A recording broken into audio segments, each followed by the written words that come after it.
देखो शुक्रिया अरशद भाई और उनकी पूरी टीम का कि हमको इस वक्त जिसकी ज़रूरत है इन्होंने उसी पर काम करना शुरू किया है। खासकर जो अभी अरशद भाई ने जो यात्रा निकाली है एजुकेशन की।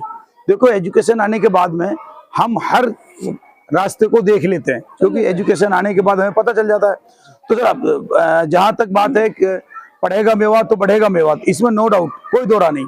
अभी थोड़े दिन पहले हमने देखा कि एक बेटी जो अभी कुरैशी हमारी सोफिया कुरैशी जिसने देश की शान रखी, तो जब उसने देश की शान रखी तो सबने खुशी जाहिर की, उसमें किसी ने कहीं तरीके की कोई बात ऐसी नहीं आई। तो जो हम पढ़ेंगे तो बढ़ेंगे भी, जाहिर सी बात है। शुक्रिया अरशद साहब का और हाजी साहब का भी शुक्रिया, हाजी साहब ने टाइम दिया। हम लोग ये नया शुरू कर रहे हैं और इंशाल्लाह आने वाले टाइम में हम आपके साथ काम करेंगे। ये जो स्कूल है ये भी नया ऑर्गेनाइज हुआ है, जैसा कि जो सर है इनका एक बहुत खूबसूरत स्कूल भादस गांव में भी है, on road Delhi Alwar highway पे। तो इसमें मुझे जाना था, लेकिन यहाँ पे इसलिए आना हो क्योंकि एक तो नया है। इसमें आने का इस स्कूल में आने का मकसद ये था क्योंकि इस स्कूल में बच्चे भी बहुत छोटे हैं, क्योंकि बच्चों का हौसला बढ़ाना हमारा कार्य है। ये बच्चे, हालांकि मुझे तो शर्म आती है ऐसे बच्चों से दहेज और नशे की बात करते, लेकिन करना इसलिए जरूरी है क्योंकि यही बदलेंगे तस्वीर में आपकी। आने वाले वक्त में यही परिवार को समझेंगे। परिवार जो है, जैसे मान लें किसी का पिताजी है, वो गाड़ी चला रहा है, खुद और खा रहा है, वो तो नहीं समझा, लेकिन ये बच्चा ही उसको समझाएगा। इसलिए बच्चों को जागरूक करना बहुत जरूरी है। शिक्षा अगर बढ़ेगी तो ही नशा कम होगा, तो ही दहेज कम होगा। यानी हर एक चीज़ की दवा होती है। दहेज और नशा ये एक बुरी बीमारी है, एक लानत है, जिसका इलाज ठीक से हो जाए तो खत्म हो सकती है। इसका इलाज शिक्षा से होगा।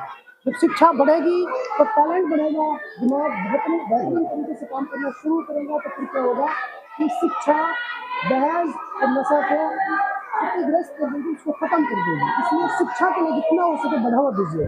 ये मेरा मकसद इस यात्रा की। यात्रा पूरे 50 दिन तक चलेगी। आज इसका जो नंबर आया बड़कली चौक का, फिरोजपुर झिरका तक हम चल रहे हैं स्टेप बाय स्टेप, लेकिन फिरोजपुर से आगे हमारी ये यात्रा बिल्कुल रोड पर पैदल चलेगी। इसलिए अभी हम जैसे गाड़ी से आते हैं और स्कूल के स्टाफ को बुला करके, बच्चों को बुला करके हम उनको मोटिवेट करते हैं। बाकी सर है हमारे सामने, बहुत खुशी हुई उनसे मिलने, बहुत ही ज्ञानी व्यक्ति हैं, उनसे भी जान लीजिए। मोहम्मद उस्मान खान भादस। बहुत बहुत शुक्रिया, पहले मैं शुक्रिया अदा कर दूं भाई मोहम्मद खालिद भाई का, जिन्होंने एक ऐसी बुनियाद डाली, शुरुआत की है। वाकई हमारे सपने साकार कर दिए खालिद भाई ने। और अरशद बिशु साहब वाकई मशहूर पत्रकार हैं, बहुत अच्छा काम है। एक ऐसा अच्छा अभियान को लेकर चले हैं। We support him heartedly. बताइए, अब पूछे। उस्मान साहब, मैंने तो कभी नहीं देखा कि कोई पत्रकार अपने खर्चे से इस तरीके से इतनी गर्मी में पैदल निकल गया, और ये निकले हैं सिर्फ समाज के लिए, क्योंकि इन्हें कोई इलेक्शन नहीं लड़ना। इन्हें दहेज और नशा जो देखा है कि ये हमारे मेवात को उजाड़ रहे हैं, इसको लेकर और शिक्षा को बढ़ावा देकर आज ये यहाँ पर पहुँचे हैं। तो इस यात्रा जो इन्होंने शुरू की है, इस पर आप क्या कहेंगे? देखो, I will congratulate Arshad Bishu साहब फॉर दिस कैंपेन। बहुत अच्छी शुरुआत की इन्होंने, और वाकई मेवात को इस अभियान की जरूरत है, क्योंकि मेवात इस तरीके से नशा पैर फैला रहा है, ये दूसरा पंजाब बनने जा रहा है। और ख़ास बात ये भी है कि हमारा जो डिस्ट्रिक्ट एडमिनिस्ट्रेशन है, डीसी साहब, एसपी साहब, दे आर मच वरीड। वो बाकायदा मीटिंग लेने समाज का हिस्सा बन गए हैं।